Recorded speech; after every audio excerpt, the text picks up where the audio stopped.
այս գործով դատական քննության ընթացքում պաշտպանության կողմը հիմնավորելու է, որ գործով 18 արդարների նկատմամբ ի սկզբանե, ինչպես այս գործով, այնպես էլ հարակից տարբեր իրավական վարույթներով իրականացվել է քաղաքական հետապնդում։ Շեշտելով քաղաքական հետապնդման առկայությունը, մենք այս պնդումը կատարում ենք դրա լրիվ իրավական նշանակությամբ։ Այսինքն, գործով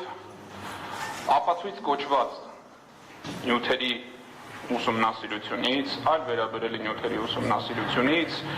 տարբեր դիրքորոշումների փոխանակումից եւ մեր կողմից ներկայացվելիք լրացուցիչ նյութերի ուսումնասիրությունից բխեցնելու ենք եւ հիմնավորելու ենք, որ այս գործով 18 անձանց նկատմամբ